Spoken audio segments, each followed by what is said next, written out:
வாங்க இந்த ஆப்பம் எப்படி பண்ணுறதுன்னு பார்க்கலாம். ஆப்பம் பண்ணுறதுக்காக நம்ம வந்து 1 கப் அளவுக்கு வந்து பச்சரிசி எடுத்துருக்கேங்க. நீங்கள் டம்ளரில், கப்பில், கிண்ணத்தில் எதில் வேணாலும் நீங்கள் வந்து அளந்துக்கலாம். ஆனால் ஒரே அளவாக இருக்கணும்.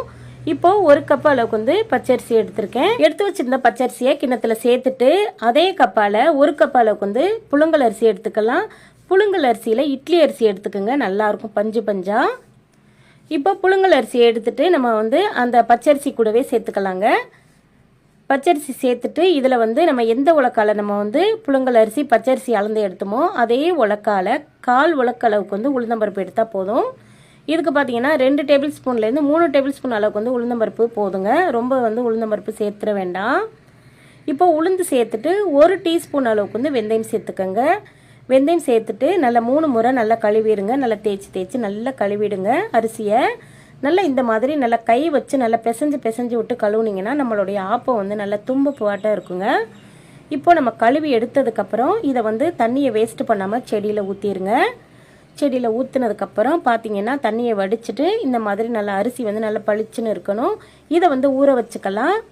அரிசி நல்லா மூழ்கிற அளவுக்கு நம்ம வந்து ஊற வைக்கணும். இதை வந்து பார்த்தீங்கன்னா ஒரு 4லேருந்து ஒரு 5 மணி நேரத்துக்கு ஊற வச்சுக்கலாம். 5 மணி நேரம் கழித்து பார்த்தீங்கன்னா நல்லா அரிசியும் உளுந்தும் நல்லா ஊறி இருக்குது பாருங்கள். இந்த மாதிரி பக்குவத்துக்கு ஊறணும். நீங்கள் வந்து கிரைண்டரில் அரைக்கிறதா இருந்தால் 5 மணி நேரம் போதும். மிக்சியில் அரைக்கிறதா இருந்தால் ஒரு 6லேருந்து 7 மணி நேரம் கூட நீங்கள் வந்து ஊற வச்சுக்கலாம். நான் வந்து இன்றைக்கி பார்த்தீங்கன்னா மிக்சியில் வந்து அரைக்க போகிறேன். இந்த பக்குவத்தில் நீங்கள் வந்து கிரைண்டரில் போட்டு மாவு அரைச்சிங்கன்னா நல்லா மெத்துன்னு நல்லா பஞ்சு போல் சூப்பராக வருங்க நம்மளுடைய ஆப்பம். இப்போ மிக்சியில் அரைச்சிட்டேன்.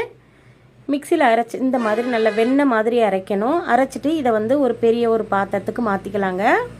மாற்றிட்டு நம்ம வந்து எடுத்து வச்சிருந்த அரிசி எல்லாத்தையுமே நம்ம வந்து இது போல் அரைச்சி இந்த பாத்திரத்துக்கு மாற்றினதுக்கப்புறம் கடைசியாக நம்ம வந்து இதில் வந்து சோறு சேர்க்கணும். இது வந்து சூடான சோறு இருந்துச்சுன்னா சேர்த்திங்கன்னா நம்மளுடைய ஆப்பம் வந்து நல்லா பஞ்சாக நல்லா ஓட்டையாக இருக்கும். கஞ்சி இருந்தாலும் பரவாயில்ல, நல்லா ஒரு கைப்பிடி அளவுக்கு வந்து சேர்த்துக்கோங்க.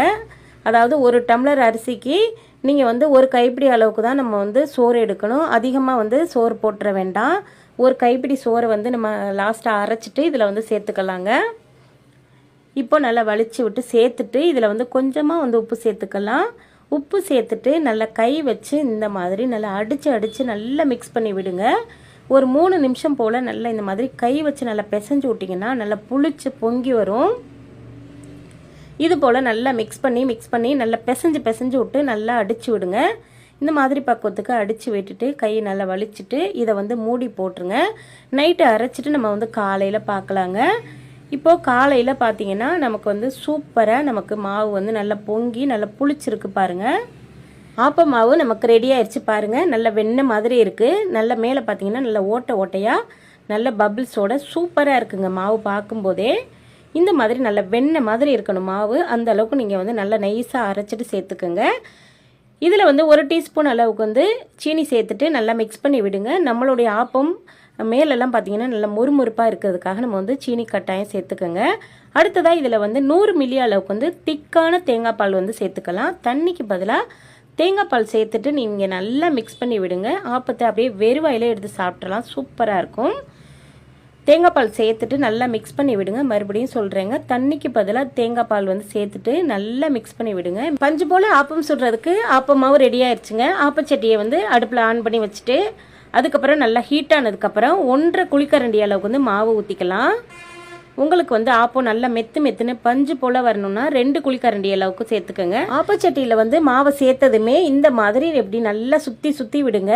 அப்போ தான் எல்லா சைடும் பார்த்தீங்கன்னா நல்லா சூப்பராக இருக்கும் ஆப்பம். இது போல் நல்லா சுற்றி விட்டதுக்கப்புறம் ஒரு மூடியை போட்டுட்டு 1 நிமிஷத்துக்கு பிறகு நம்ம வந்து மறுபடியும் ஓப்பன் பண்ணிவிட்டு இதில் வந்து எண்ணெய் சேர்த்துக்கலாம், இல்லைன்னா நெய் கூட சேர்த்துக்கோங்க. 2மே சேர்க்காட்டியும் நம்மளுடைய ஆப்பம் சூப்பராக வரும். இப்போ பார்த்தீங்கன்னா சைடெல்லாம் பாருங்கள் நல்ல முறுமுறுப்பாகவும் உள்ள நல்ல பஞ்சு போலையும் சூப்பராக இருக்குங்க. ஆப்பம் நமக்கு வந்து ரெடி ஆயிடுச்சுங்க. தோசை ஊற்றுற நேரத்தை விட ஆப்பம் சுடுற நேரம் ரொம்ப கம்மிங்க. சூப்பராக இருக்குது நம்மளுடைய ஆப்பம். அவ்வளோதான். இதை வந்து ஒரு பிளேட்டுக்கு எடுத்து மாற்றிடுங்க. பாருங்கள் நம்மளுடைய ஆப்பம் நல்ல சட்டி மாதிரி இருக்குது. இந்த மாதிரி பக்குவத்துக்கு இருக்கணும். அடுத்து ஒன்று போட்டு காட்டுறேன் பாருங்கள். நல்ல பூ மாதிரி நமக்கு வந்து எந்த சைடு மாவை வந்து திருப்பினாலும் நமக்கு வந்து நல்ல பூ மாதிரி திரும்பி வரணும். அந்த அளவுக்கு மாவு வந்து நம்ம பக்குவமாக அரைச்சிருக்கோம். இந்த பக்குவத்தில் நீங்கள் மாவு அரைச்சிங்கன்னா கண்டிப்பாக உங்களுக்கு சூப்பரான ஆப்பம் வந்து ரெடி ஆயிருங்க. அவ்வளோதாங்க, நம்மளுடைய சூப்பரான பஞ்சு போல் ஆப்பம் வந்து ரெடி ஆயிடுச்சுங்க. கண்டிப்பாக இந்த பக்குவத்தில் நீங்கள் வந்து ஆப்பம் மாவு அரைச்சி நீங்கள் வந்து ஆப்பம் சுட்டு சாப்பிடலாம். நம்ம வீட்டில் எப்போ ஆப்பம் சுட்டாலும் தேங்காய் பால் வச்சு தான் சாப்பிடுவோம். எல்லாருக்குமே ரொம்ப ரொம்ப பிடிக்கும். தேங்காய் பாலை விட நீங்கள் வந்து இதில் வந்து ஆட்டுக்கால் பாயா ஊற்றி சாப்பிட்டீங்கன்னா அதை விட செம்ம டேஸ்ட்டாக இருக்குங்க. இந்த பக்குவத்தில் நீங்கள் ஆப்பம் சுட்டு சாப்பிட்டு பார்த்துட்டு எப்படி இருக்குன்னு சொல்லுங்கள். இந்த வீடியோ பிடிச்சிருந்தா லைக் பண்ணி ஷேர் பண்ணுங்கள். தேங்க்யூ.